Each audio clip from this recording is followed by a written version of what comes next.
Hi, welcome to this week's Designer Diary. Now, nearly everything that I've sort of been doing up until now has always assumed that you would be selling on drive-through, then maybe putting print-on-demand versions of your stuff onto Amazon if you're not using the Guild or one of the community content programs. But what I'm seeing more of recently, and we've been talking about this on some Discord servers, is very low goal Kickstarters. Now, Michael Mars does a lot of Pathfinder and Mortbork uh, type stuff where you know it's a kind of rapid turnover of small Kickstarters. And there's this one I'm looking at is one that came up yesterday. It has an initial goal of just $500, and it's I don't know when it hits the $500. I was hadn't seen it at that point, but yesterday it was at $1,000. Today it's at 1,006. So it's still ticking over. Now the chances are, let's say they only receive half that money once they've paid the any fees, any advertising they've done. You never get to the full amount. So let's say it gets knocked down to about half that. Most small adventures on drive-through will rarely ever make as much as $500. Some do, yeah, sure. Some you, uh, you, some go on to sell. It can be gold, platinum, whatever, and they can sell a lot. But adventures don't sell in huge numbers. It's things like books of magic items and books of monsters and you know, stuff for the GM. But adventures not so much. Any GM or every GM can create an adventure.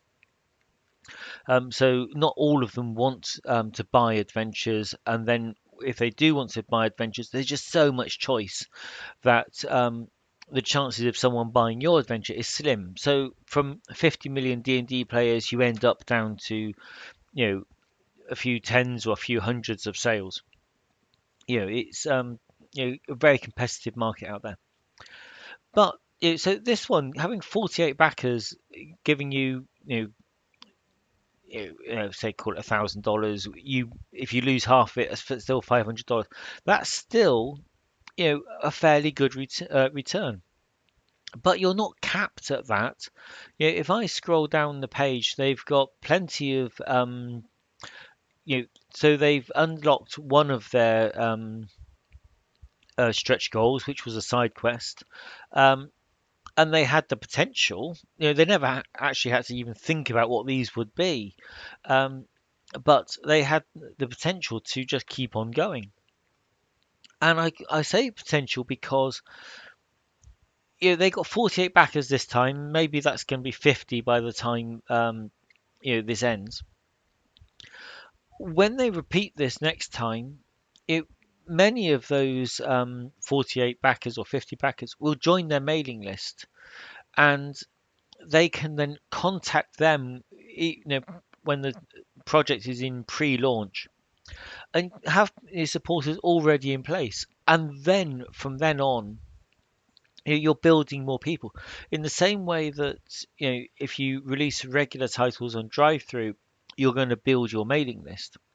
um, you can do the same thing with kickstarters, with regular small kickstarters. Make it small, make it achievable. You can fulfill with PDF or print on demand, so you haven't got to deal with any of um, you the fulfillment and distribution side of things.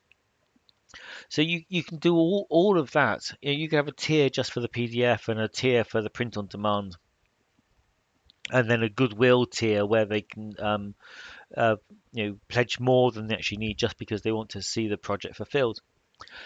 And you can get all of that in place before you even set up the sort of pre-launch page. Once you've done all that, and once you've fulfilled it, and you've everything's happy, you can still put it on drive through to get that long tail of sales. And if you're doing regular small Kickstarters, that will actually mean you've got regular new releases on DriveThru as well. So you can have the best of both worlds. There's another advantage is the backers here that join your mailing list. You own that list. You can take that list and do whatever you want with it. You can use that list and tell them when you set up a patron. You can take that list and tell them when you release a new book. You can do anything you like with it. In drive-through, when you get those new customers, you don't own those. The one bookshelf, they own the list. You can't take it anywhere else. You know, if you wanted to start a YouTube channel or a Twitch stream, you can't tell people about that on DriveThru. You can with this list.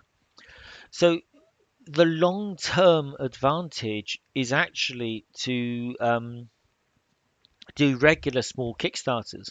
Now, Kickstarter will only let you run one campaign at a time when you're new. It's when you've got a short, and it's only come. I think it's about 4 or 5 successful Kickstarters that have been fulfilled. Once you've done that, you can have multiple Kickstarters, and you get some big companies like uh,